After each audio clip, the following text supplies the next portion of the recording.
Welcome back to the BeHerVillage Podcast. I'm your host, Kaitlin McGrayus. I'm a doula, a mother of three, and the founder of BeHerVillage. Today's episode is the final part of our conversation with Jackie Cook.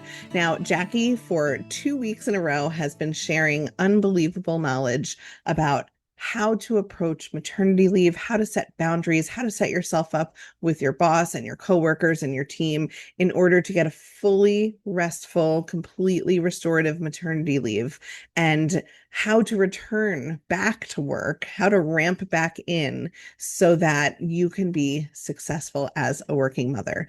It is no easy feat, absolutely. But in this episode, Jackie talks about thinking about it as a process rather than just a one-time event. She talks about communicating with your coworkers, with your boss, and setting yourself up for success.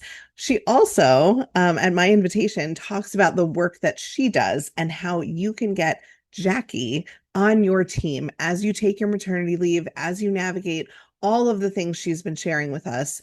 You don't have to do it alone. You can hire Jackie, or you can have your company hire Jackie to help you figure it out. She's an unbelievable asset. I'm so grateful for her joining us. Enjoy the episode.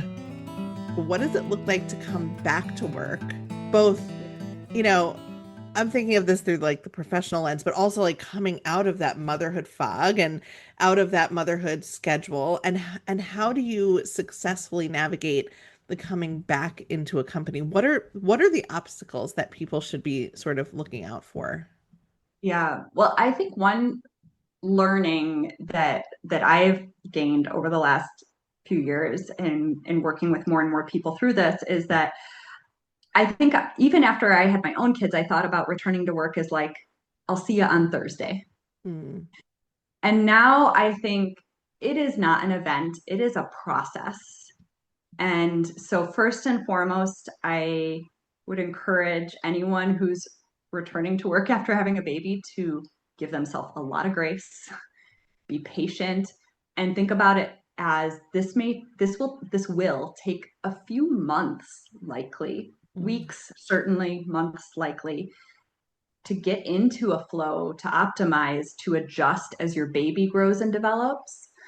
And that will have some impact on how you show up to work, when you have to leave work. Right. um, so that just that mindset of like, this is not a 1 day event. This is a whole new process. And I might be going back to the same job, the same boss, but I'm not totally the same person. Hmm. Some people, and that shows up differently for everyone, right? I think it may be that on day two, you are having real time coffee or virtual coffee with your coworkers on a meeting, and you're like, thank goodness I'm talking to grown-ups. This is the best. You may also find yourself like bawling between meetings or in your car in the parking lot because you miss your baby, or you're not sure you're doing the right thing with your childcare, or pumping is not going well and you're worried there's not going to be enough milk for them the next day. Like, there are all those things that may hit you Hmm. daily or once in a while. And both of those are fine. Everyone has a unique experience in that. I think the trick is being open with your boss and your coworkers and setting up the framework to try to work and navigate that together. Right. And that is hard in some cases and easy in others. We talked about kind of time and pay before you go out on leave as being Hmm. a foundational piece that people expect to have to understand. I think the same is true on the return, is starting with, can you flex? What are your flexible options? And that's going to be different at different companies for different jobs. If you're a teacher, you can't work from home. If you're a nurse in a hospital, you probably can't work from home. But in a lot of jobs, maybe that's an option for a couple months. Maybe that's an option for a couple days a week that would help get you one extra nursing session instead of pumping. And that makes it a little bit easier for those Hmm. first 2 months, for example.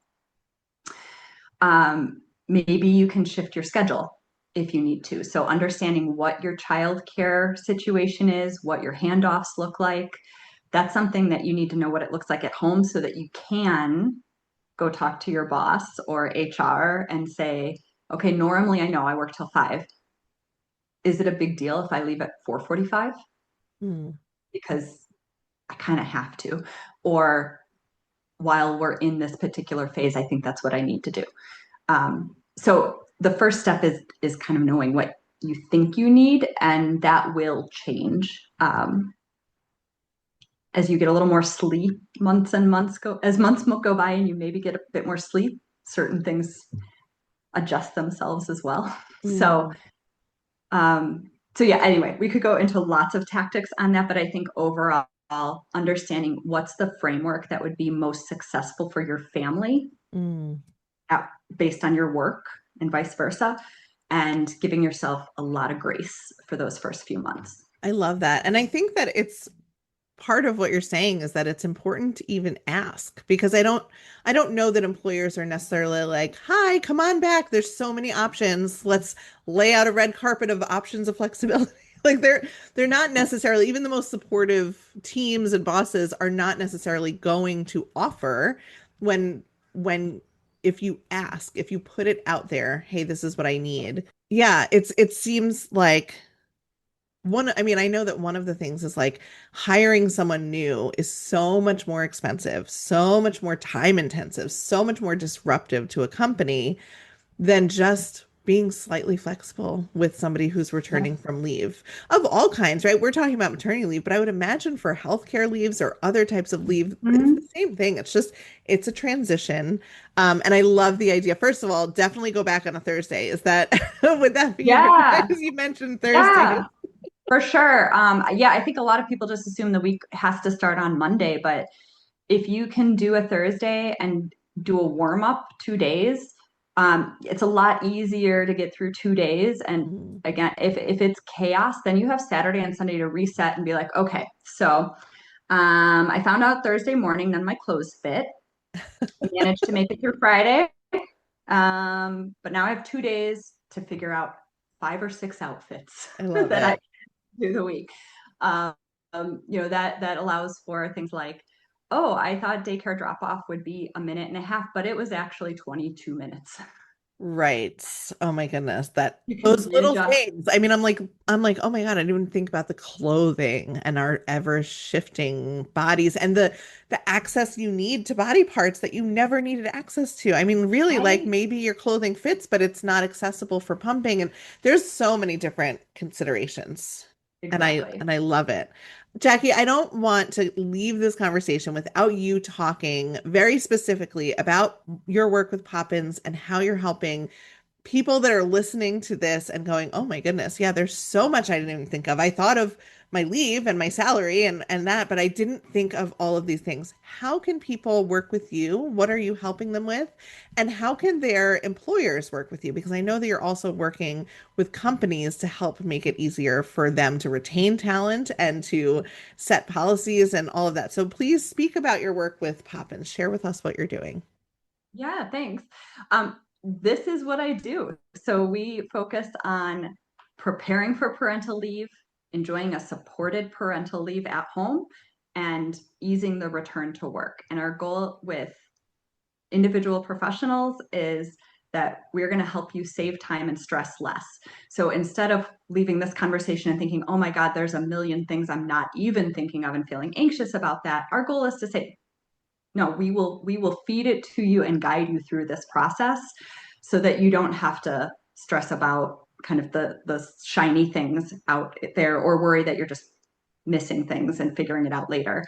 Um, we do a lot of work with the other practitioners that are on BeHerVillage to do that supported parental leave. So lining up who is your local support team, who are the people that you can access if you need to, if you're feeling that you're having challenges in these very common challenge areas, raising some awareness about those challenge areas, and then easing that return to work. So we go through some of the things like um, maybe do a dress rehearsal a couple days before you go back.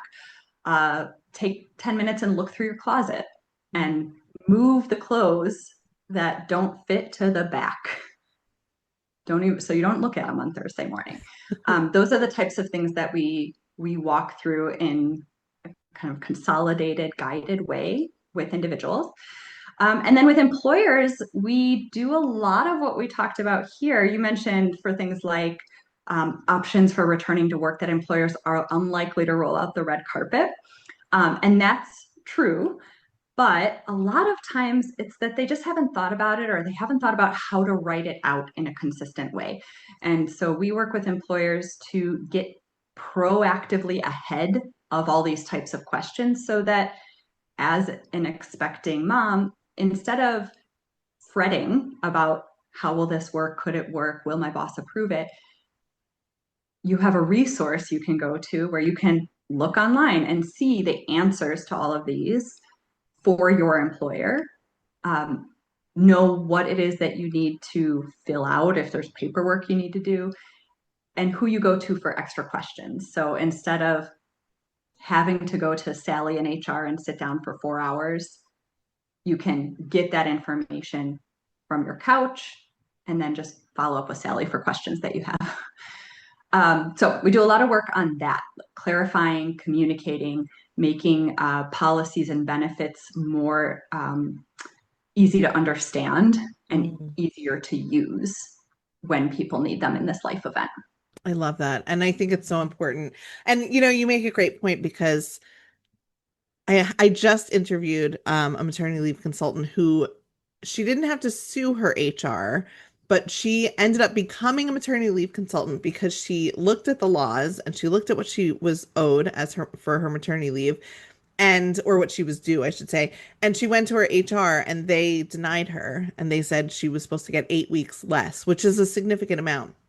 Yeah. And she said, my HR was not malicious. They just didn't understand it. And there's so many guidelines, and there's so many, state and federal, and it feels overwhelming, even for an HR rep, right? Mm-hmm. So it's amazing that you offer a service that can even help companies build out more supportive maternity leaves and processes around maternity leave and parental leave to make this whole thing feel better for their employees.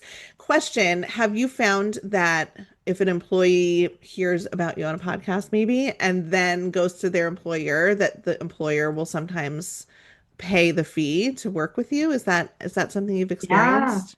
Yeah, it is. So if this sounds interesting to you and you think your company could benefit from some of what we've talked about here today, love to have a conversation with you as the employee, or be connected to your HR or wellness type department.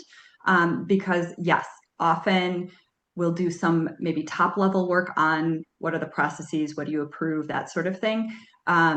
But doing that one-on-one guidance is something that companies are often willing to pay for, or pay for a portion of, or allow employees to use their professional development funds for. So there's a lot of options in that, a lot of opportunity to get this type of service without digging into your own pocket.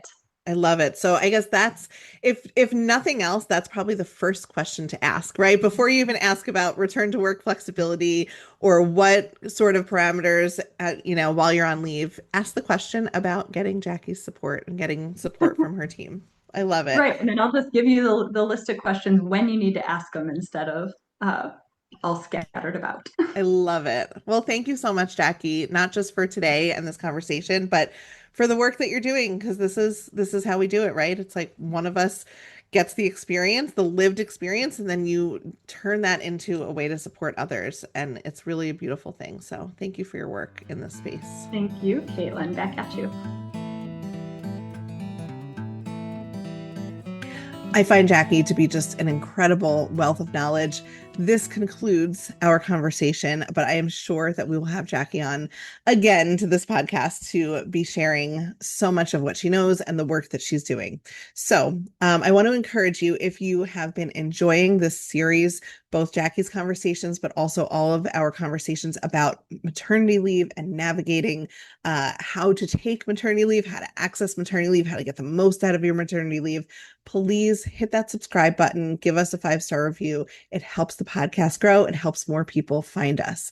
We are going to be switching gears a little bit in the next few weeks. We are going to be introducing our first episode in a 6-part series all about doulas and the Stony Brook Doula Partnership. I'm so excited to tell you more about what that is and what we're doing with that. And also, we're going to have some solo episodes where I talk about not just maternity leave, but also how BeHerVillage fits in to the current state of affairs in 2025 America and trying to become a mother in America in 2025, because that's something that we need to talk about.